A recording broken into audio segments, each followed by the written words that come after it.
Nesta 11ª sessão solene da Assembleia Municipal de Tomar, evocativa do 25 de abril de 1974, não vou repetir ou enumerar o que foi aquela madrugada do dia 25, ou o tal dia inteiro e limpo, como disse a nossa grande poetisa Sofia.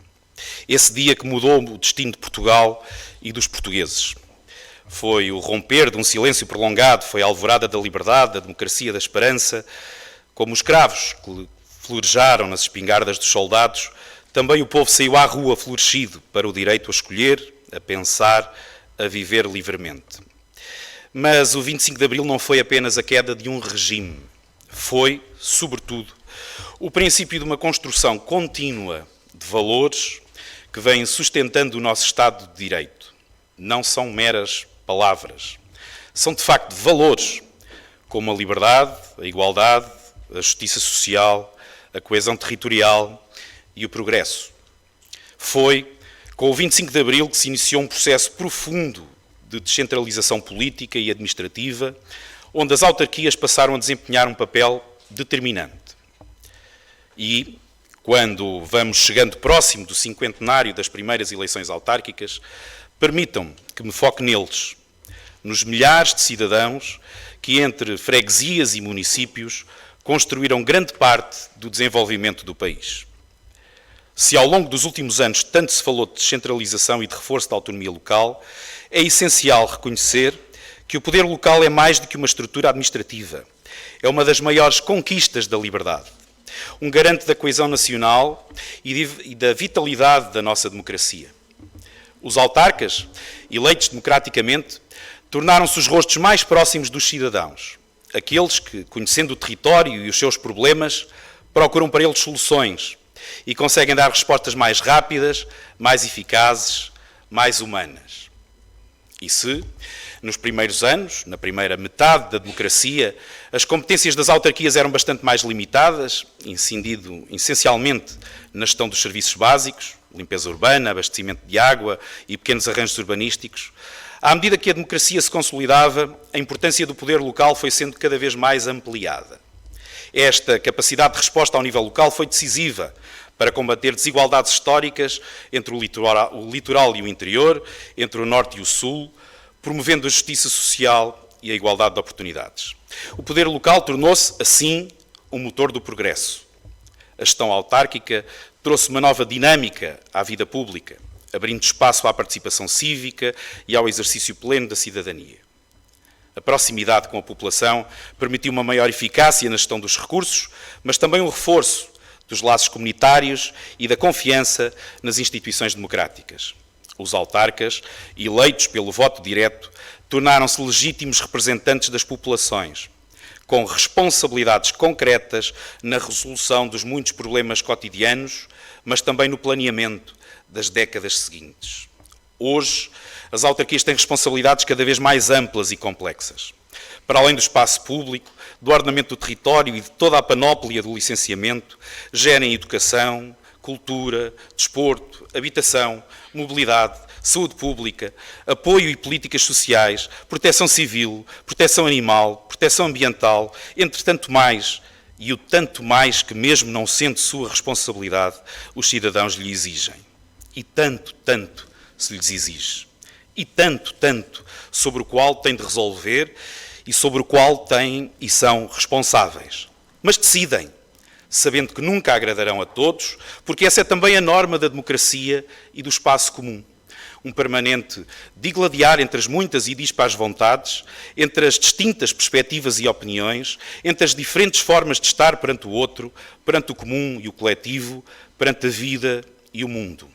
E com tudo isso, ninguém tanto lida na nossa sociedade como os autarcas. Portugal é hoje um país incomparavelmente mais livre, mais justo e mais desenvolvido do que era antes de 1974. E isso só foi possível porque houve quem, em todos os níveis da administração, se empenhou em concretizar os valores de Abril. Mas hoje, como já perceberam, e uma vez mais, o meu elogio público a todos eles, nas diferentes funções, épocas e partidos, aos autarcas, em Tomar, na região, no país, que muito mais vezes longe dos holofotes que sob eles, têm sido peças operativas e fundamentais nesta transformação. E continuaremos a sê-lo, porque a democracia constrói-se todos os dias, em cada rua reabilitada, em cada escola requalificada, em cada família apoiada, em cada cidadão que mudou a sua vida. Mas, e porque tenho dificuldade em falar de liberdade sem falar de regras, tenho de dedicar um pouco desta intervenção também ao equilíbrio necessário entre direitos e deveres. E tenho que sublinhar que se o 25 de Abril nos trouxe essa liberdade, também nos exige responsabilidade. Vivemos hoje num mundo marcado pela voracidade da informação, ou muitas vezes da desinformação. As redes sociais e os meios digitais democratizaram a comunicação, mas também abriram portas à manipulação, à mentira, ao ruído. Sejamos pragmáticos, estão, em muitos casos, em muitos cantos do mundo, a colocar em causa as democracias. Depois, também muito apoiado pelas redes sociais e as percepções tanto de falso anonimato como de validação por plateias que não se veem, nem se tocam, a exigência sobre tudo e sobre todos tornou-se constante, tantas vezes cega, muitas vezes injusta. A crítica legítima deu lugar ao insulto fácil. A divergência de ideias passou a ser tratada como afronta pessoal. A política, espaço natural da diferença e do debate, corre o risco de se transformar num palco de ataques sem regras, onde se banaliza a agressividade e se esquece o essencial, que estamos todos, ou quase todos, a tentar construir melhores comunidades, um país melhor. Celebrar 25 de Abril, mais de meio século depois, é por isso também ter consciência dos novos desafios que enfrentamos. A liberdade não é nunca um dado adquirido, é uma conquista permanente. E a democracia exige maturidade, respeito, verdade. A política precisa de recuperar a sua dignidade, de ser lugar de serviço, de ideias, de soluções. E para isso é fundamental que saibamos todos e que os responsáveis façam essa pedagogia necessária entre distinguir informação de ruído, verdade de manipulação, opinião de factos, palavreado retórico de ação construtiva e transformadora, liberdade de libertinagem. Há sempre muito a fazer e ao cuidado de todos. Exigir, nomeadamente nos vários poderes, e sim, já o ano passado disse nesta sessão, dos políticos, sempre os mais sacrificados e a quem tudo se exige, mas também de todos os outros poderes, muitos deles bem menos escrutinados e mais obscuros. Não nos aliarmos, não nos calarmos perante as injustiças, quando ignorarmos, porque acontece aos outros, estamos apenas a adiar o dia em que nos poderá calhar a nós. O fundamental, como em tudo, começa no primeiro passo, no primeiro gesto, na mais pequena célula, que aqui é o mesmo dizer que a cidadania começa em cada um de nós. Porque, como há muitos longos anos aprendi, a primeira pessoa a quem devemos exigir, a primeira pessoa a quem devemos criticar, é aquela que vemos ao espelho. Esse é o nosso maior inimigo. Depois dessa assunção de responsabilidade individual, então sim, estamos prontos para a ação mais edificante, a coletiva. Como disse o Papa Francisco, ninguém vence sozinho, nem no campo, nem na vida.